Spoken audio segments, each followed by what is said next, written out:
Welcome to Energy Vista, a podcast on energy issues, personal and professional trajectories. I'm your host, Leslie Palti-Guzman. In each episode of this podcast, we chat with energy experts from all around the world. We exchange on timely energy issues as well on their life experience. You will learn a lot, whether you are an energy aficionado or a newbie. And one of my favorite parts of the podcast is when guests share about their personal trajectories. I always find it authentic and inspiring. It's December 1st, 2020, and time for a new Energy Vista episode. Today, I'm exchanging with Dr. Michal Meidan. Michal is director of the China Energy Program at the Oxford Institute for Energy Studies. Before joining the Oxford Institute in July 2019, she headed cross-commodity China research at Energy Aspects. And today, we're going to exchange on at least two timely energy topics, all about China. One is the ambitious announcement of China to reach carbon neutrality. And the second one is Chinese Belt and Road Initiative and what it means for its infrastructure built out abroad. Hi, Michal. Hi, Leslie. Thank you for joining Energy Vista. Thank you for having me on Energy Vista. So let's delve right into the topic of the day. And first question, were you surprised about the announcement in September by President Xi about that China will achieve carbon neutrality by 2060? Is it too ambitious? Do you think part of it is the rivalry with the US and with the timing of the announcement? Do you think it's a sign of climate leadership? Tell us a little bit, what does it mean, this announcement? Sure. I mean, yeah, that's a very interesting, very good and interesting question. I think a lot of people have been scratching their heads because to your first question, it was a surprise. I think to lots of people, not just outside China, but also within China. Because if you look at what's been happening, not just in the wake of COVID, but even before then, there has been a re-emphasis on sort of energy security and supply security in China. And that's really led to a lot of talk about coal and clean coal, which is sort of the more efficient coal-fired power plants that the Chinese have.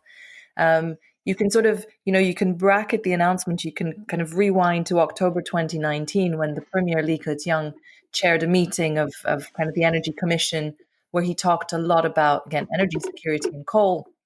And then in the wake of COVID-19, as the Chinese government looked to reinvigorate the economy, coal and fossil fuels have been a big part of that because, you need shovel-ready projects, and a lot of that is local officials that want to create employment.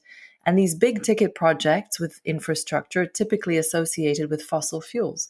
So everything has been going in sort of that direction. And then Xi Jinping's announcement came in September, and I think caught a lot of people off guard. Now there's, there is a lot of skepticism and cynicism, and people say, well, it's easy to announce. Nobody from the current leadership is going to be around in 40 years to be held accountable for those announcements. But I think it would be too easy to dismiss this as an empty pledge. The Chinese have a track record of issuing announcements and goals that they have been able to meet, or at least are likely to meet or even exceed. If we look at their nationally determined contributions for Paris, they had said that they would peak emissions by 2030, and they're widely expected to peak emissions before that. Now, in September, Xi Jinping also sort of enhanced a little bit that pledge, saying that China would peak emissions before 2030. But there was, not much big there. I think really, as you said, that the 2060 carbon neutrality pledge is a really big deal. And in terms of, the timing of the announcement before the US elections, do you see in any way a message sent to the US and to the world, oh, we were there first? The timing is clearly sort of geopolitically driven. I think, yes, it was before the US elections, perhaps to kind of get a head start in case Biden would get elected and, was widely expected to have a more progressive climate agenda.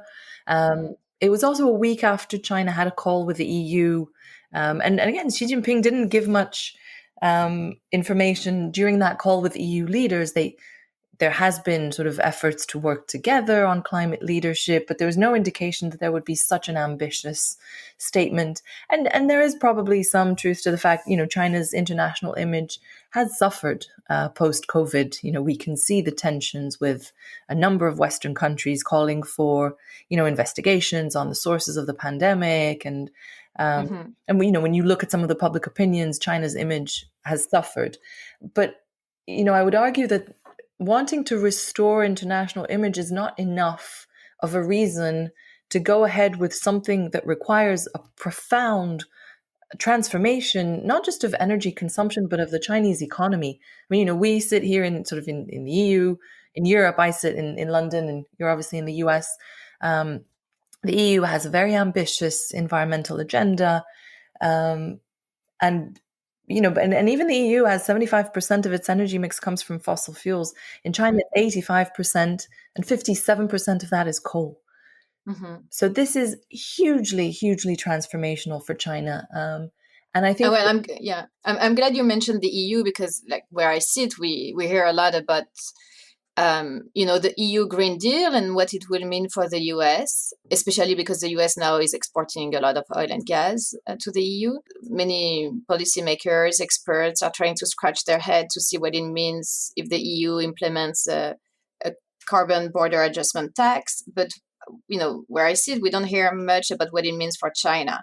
Do you think that has played in the reasoning of China with the carbon neutrality goals?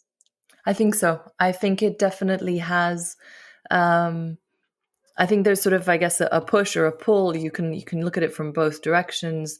I think there's definitely a concern that a carbon border adjustment tax or carbon tariffs, a methane emission assessment, all of these.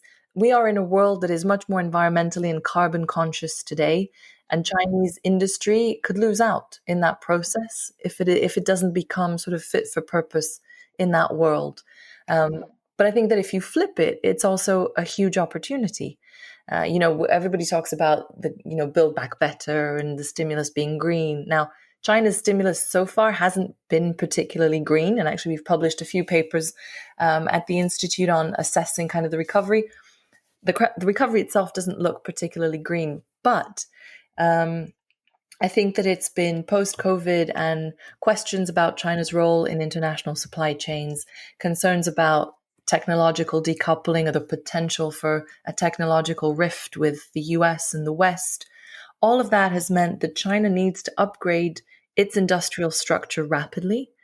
It needs to make it more technologically sort of capable, independent, and potentially even a global leader. And as we discussed earlier, fit for purpose in this carbon and climate conscious world. And so I think there's an opportunity here for China to take the lead, both diplomatically, but perhaps more importantly, in terms of industry and technology, on developing a lot of the technologies that underpin the energy transition: battery storage technologies, hydrogen. Already China is a leader in wind and solar manufacturing, but it's looking at kind of the next frontier. And so I think this combination of opportunity and threat, as well as, I think the international element is interesting, where China is very clearly and actively taking a leadership role that is sort of unqualified, right? It's not waiting for the US like it did, previous momentum was injected by Xi and Obama jointly giving a statement. Now, sort of, China isn't waiting for anyone in a way. Yeah. And so, 2060 is 40 years away from now. How do you see it being divided? Like the next 10 years, maybe there will be still a lot of coal infrastructure built out in China, but the later part of the period, there will be no more coal built out. Like, do you already see interim targets? And does, this such a long phase out, does it provide enough predictability for investors and for the international community? I think the 40-year time span, and it's obviously 10 years more than sort of most countries who have already pledged to beat the EU or Japan and Korea. There is a buffer of sort of 10 years. But I think, when we started off the conversation by saying that it was surprising, not just to people in the West, but also to people in China, it does suggest that this is the beginning of a policy planning process. So, Mm-hmm. when we think about the 2060, there's no detailed roadmap for China on how to get there. There are no, I know that we tend to think about China as this monolithic actor with a huge capability for long-term planning, which it does have, that capacity, but it doesn't mean that every step of the way is already mapped out. And has been developed. If anything, there are a couple of feasibility studies that maybe people attach uh, perhaps too much importance to. I mean, there was one report that was issued by Tsinghua University, which is credited for having, um, I guess, put this notion on the policy agenda. It was their feasibility study that made it to the top leaders' kind of desk, and from there probably into the UN announcement. But it shouldn't be taken as policy. So everything is open now, and we're seeing a lot of really interesting discussions ahead of the next 5-year plan, but also ahead of, the Chinese leadership is actually working on a 15-year vision, so ahead of those to define the targets and how this will actually play out in practice. But Yeah. the one interesting thing, sort of to your question about the feasibility study, was that it clearly showed, or it clearly highlighted this need to take into account the political realities of the country and the importance of coal as an employer, as a contributor to tax revenue, not to phase it out too quickly. And really, the feasibility study talks about not so much a business as usual scenario until 2030, but certainly more fossil fuels, but there's still a huge debate about peak coal. But only after 2030 does the decarbonization get very, very aggressive. So we are sort of on a two-track kind of trajectory, or so it seems right now.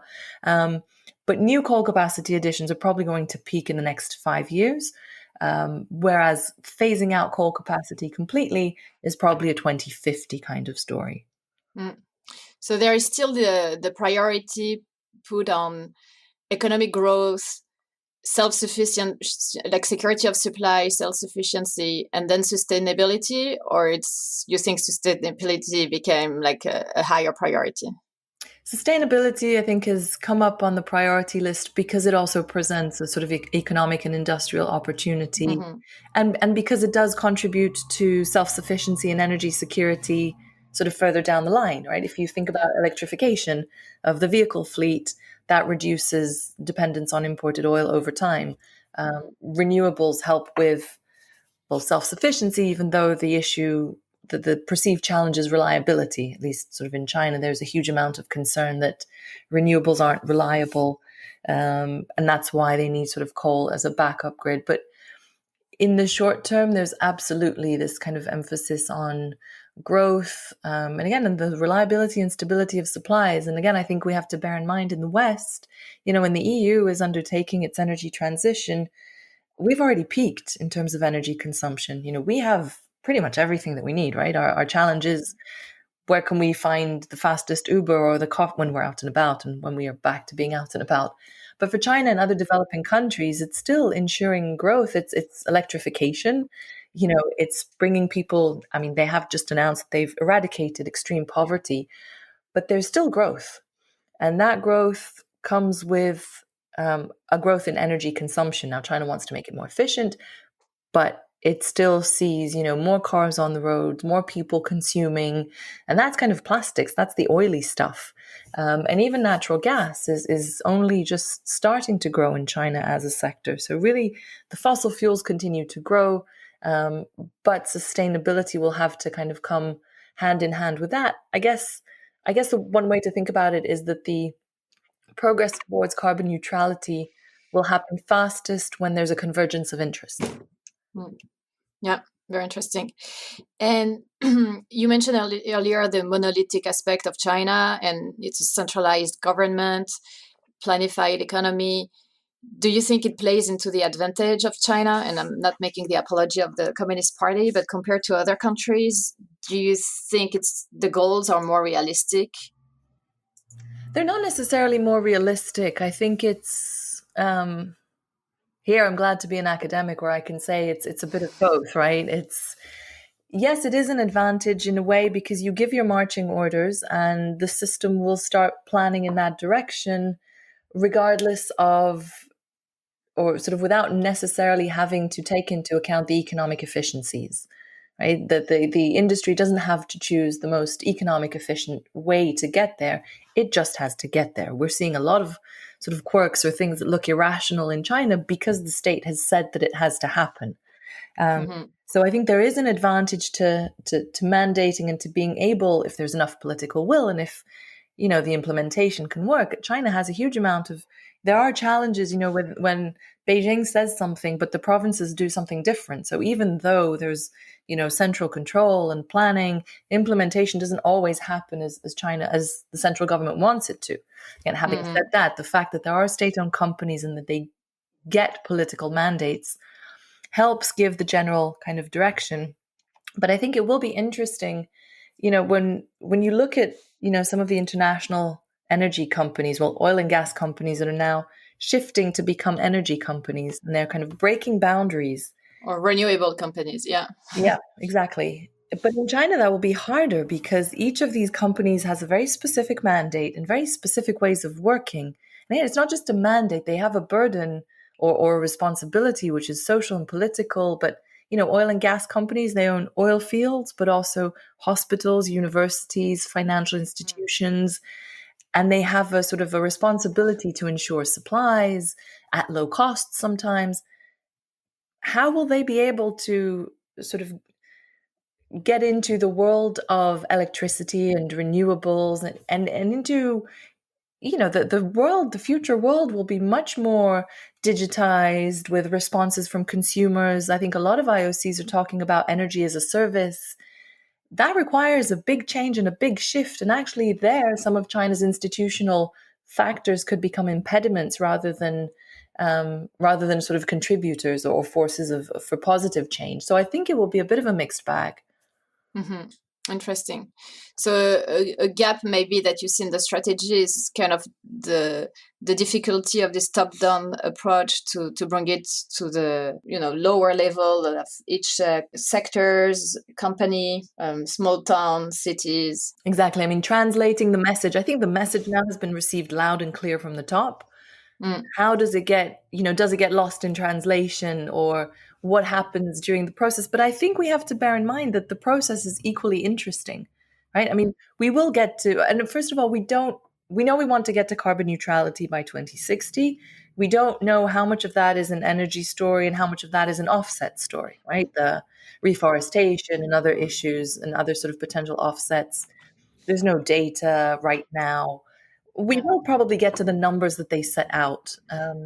But really, I think for the energy industry, we have to look at the process. We have to look at innovation and look at renewables. And China yeah, managed to cut costs for renewables by what is it, 90% within a decade. I mean, China is now starting to look into hydrogen seriously.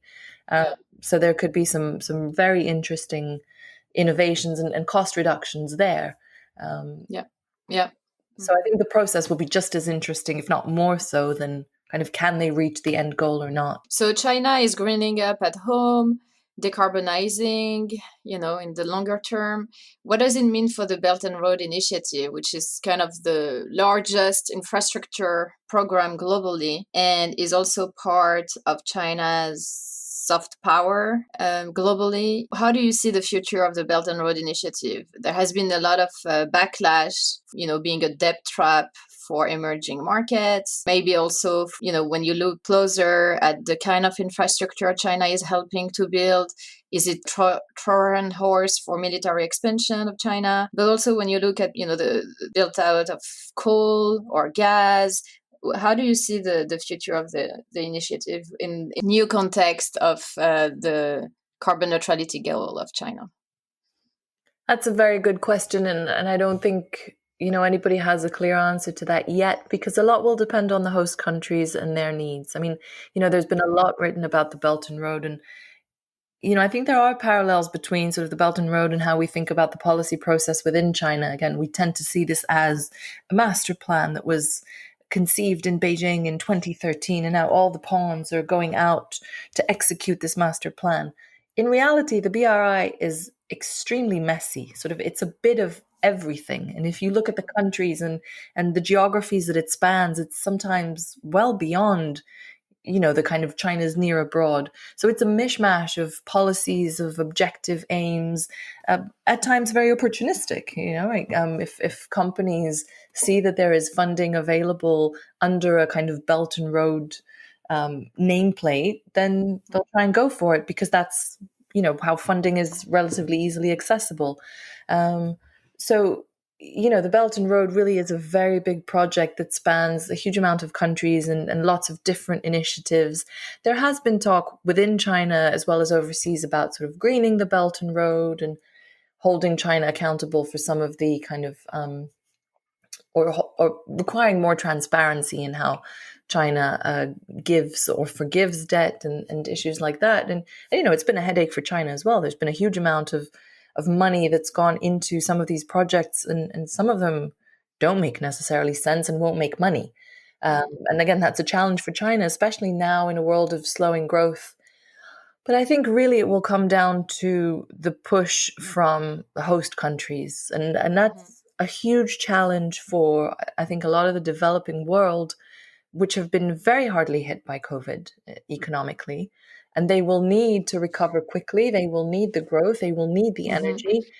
If there's not going to be, or if coal plants are going to be phased out in China, then I think China will want to export more of that, of those technologies, of those employees to third countries. And if third countries are happy to accept those resources as a means of growing or as a means of ensuring their own domestic supply security, then I find it hard to see China sort of becoming greener than thou nationally as well. But there will be a bit of everything. Similarly, as China develops its electric vehicles, but not just sort of electric mobility more broadly, e-scooters and e-bikes, if in the West it won't be deemed competitive enough from a technological perspective, I think these markets in developing countries will be huge outlets for Chinese innovation. That again might not be, it might not be the Tesla, the rival for Tesla, but it will do for a huge amount of emerging countries. And I think, in that sense, the BRI, it also started out as a response to a lot of the trade initiatives that were happening at the time, the TPP that then fell through. And I think it was China's way of establishing itself as a leader in manufacturing and standards without necessarily having to do the negotiations, but just by de facto setting, of having its equipment being used, then it is the de facto standard setter. And I think this is a huge part of China's sort of growth in the next 15 years. It's not just about manufacturing, it's also about standard setting. Interesting.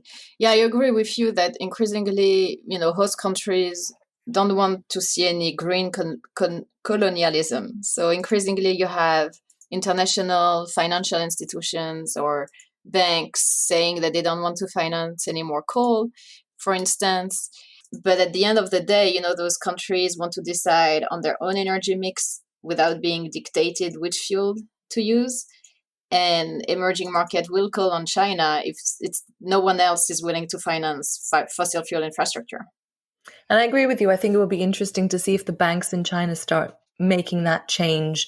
And if, we talked a lot about this top-down process where China has given the signal of where it wants to go, how quickly does that filter through to companies and especially to financial institutions that take the initiative to go green? I think that will be a very interesting process to watch. But for now, things take time to change. Habits take time to change. And as long as there are countries and industries that are willing to take lower cost solutions that might not be best in terms of their carbon footprint, then there still will be a marketplace for Chinese for other Chinese exports. But it's very clear, and you mentioned as well the EU earlier, that the direction of travel is also a global trade system that will be more carbon conscious, and I think it will be hard for a lot of governments increasingly to justify carbon intensive investments. Yeah. So now that we are post the elections, where do you see the US-China relation going? And from your European perspective, Do you see Europe in the middle of both, or picking side? And It's and what it means when it comes to negotiation and cooperation on climate? I think on climate, the easy answer is that, as we said before, China has sort of charted its own course. Mm. And there is area for collaboration or coordination on a number of things, but there is no interdependence anymore in terms of, again, setting the overall trajectory.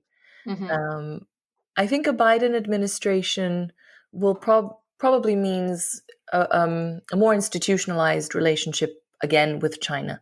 The mechanisms that had once existed or new mechanisms will be up and running. Channels of communication will be open and probably more predictable than they have been under Trump.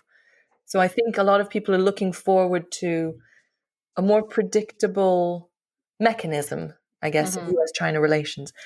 But on the essence, I think, nobody expects things to turn around rapidly or for Right. there to be, this honeymoon.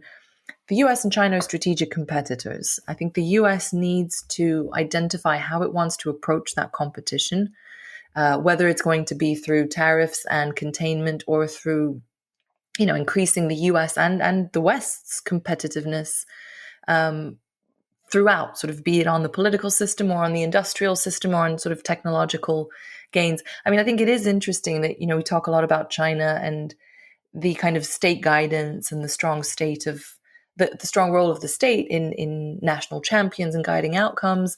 I wouldn't be surprised if we saw a bit more of that in the US, of kind of the government trying to help national champions be more competitive. Yeah, it's already happening in a way. I mean, on the energy side, you see a strong support from the government, to export fossil fuels, at least under the Trump administration, and supporting the economy, the companies doing that. Absolutely. Yeah. And I think that will continue, but the kind of direction of travel, and I think that's where China's both its climate ambitions, but its broader economic and industrial ambitions, they are the recognition that US China relations could remain fraught. And beyond that, that kind of China's relations with the West will remain problematic, and China needs to be self sufficient for technology. It needs resilience of its supply chains. And I think that's going to be the focus. Now, if there can be a happier face on relations with the US, that would be great. But if anything, I think Biden could be better at building coalitions internationally and drawing the EU sort of more firmly within the US's camp, at least on a number of issues. Mm-hmm. Sort of, more and kind of, and potentially putting forward a united front on human rights or even industrial practices and market access and things like that going forward. Good. Let's move to your personal trajectory, Michal. So you are an expert on China, also an expert on energy. So tell us a little bit how you came to combine those two hot expertise, high in demand those days. And tell us also, at what age did you start learning Chinese? And was it useful for you, obviously, this language skill? Yeah, so I mean, I came at it from the Asian studies angle. Over more than 20 years ago, I hate to say it, I started doing sort of East Asian studies and focused really on China, and gradually sort of became more interested in China contemporary studies rather than classics. And I am originally from Israel, and so I was really intrigued by sort of China's relations with the Middle East. And of course, when you think China and you think Middle East, or at least sort of back then, at least Middle East was very much energy and oil and gas. So I started looking at from that perspective, very much of political science, geopolitics of energy, and sort of how China thinks about that. And increasingly, as I was doing sort of more research, I came to understand that the big questions were domestic within China. And yeah, I studied Chinese. I went to China. I lived there for a while. I found that, Chinese language was extremely helpful, both in reading documents, in speaking to people, in trying to get a sense of the nuance, because languages, they do have a nuance with them that conveys much more than a word. And so I think the language has been extremely helpful in picking up, again, the subtleties, I think, of the messaging. Yeah, and the culture too, I guess. Yeah, very interesting. I know you have kids, do you teach them Chinese? Do they learn Chinese? I wish I was able to teach them Chinese. I myself am not good. I sort of think that with my kids, I only speak my mother tongue because otherwise it feels a bit Weird. artificial. Yeah. Hmm. Um, and I was never persuasive enough. They sort of know, they know that I go to China and they're very curious and they know a few words, but no, I think they're going to have to pick their own either linguistic appetites or whatever, if whatever piques their interest and their curiosity as Right. they grow up. I think Yeah. Chinese culture and languages and will always be sort of present, but I haven't taught them Yeah. much, I'm afraid. I mean, it's fashionable those days to say, my kids are learning Chinese because it seems that it's looking towards the future and that's a language that, many people are going to speak. But do you think we have to learn Chinese like for the next generation, or it's not really mandatory in a way? I think it will, and I think this kind of goes back to a broader conversation about China's soft power and will Chinese be the next sort of English. I think just by the complexity of the language, it's highly unlikely that Chinese will be the dominant international language. I think it is, for anybody who wants to work in China or with China, having a notion of the language is important, but not critical. And as a career choice, I think also today I wouldn't just learn Chinese. I mean, I Hmm. think over the course of my career, I have tried to become to gain additional sort of additional expertise, be it in the energy industry and sort of going from the macro to much more technical and specific issues. Yeah. Because language alone, I think, isn't enough today, especially also when you look at China and there's so many young Chinese graduates who have been to the US or to the UK or who speak languages Hmm. extremely well and Hmm. have gone home. So in your career, you moved from, back and forth academics, more political risk shops, and we met at your Asia group. Can you tell us a little bit? Do you think it was a linear evolution, or do you think, you grabbed the opportunities as they went and it fit nicely in your, next steps? Tell us a little bit how you think about your trajectory so far. I mean, like China, I'd love to say that I had a grand plan. And from, from the get-go, I knew where I was going and I knew where I would end up, but I didn't. It was, I mean, I think I was lucky with a number of opportunities. But in a way, it has actually worked out that, I've kept working on China and energy and sort of specialized in energy over sort of the course of my experience. But I started off in, as you said, in sort of think tanks. I started off in a French think tank doing more sort of track 2 policy work on energy and environment. But also was quite fortunate to work closely with the industry. I mean, I think that on questions such as energy, it's hard to be an IR or a political science think tank person because you sort of need to understand the industry. There are practical questions that you sort of miss if you don't understand how the industry works, at least a little bit. But I think that is kind of something that I found interesting, and I think it proves powerful, being able to go from a very macro point of view, but also distilling it to what it means for the industry in the Yeah. short term, but also in the medium term. Yeah, and it's nice to see that you were able to pick up new skills in each of your experiences. Great. Well, Michal, thank you so much for joining the podcast. It was a very fascinating discussion and to be continued. Thank you, Leslie, for having me. It felt like we were chit-chatting again at Bryant Park. Yes, not that long time ago. No.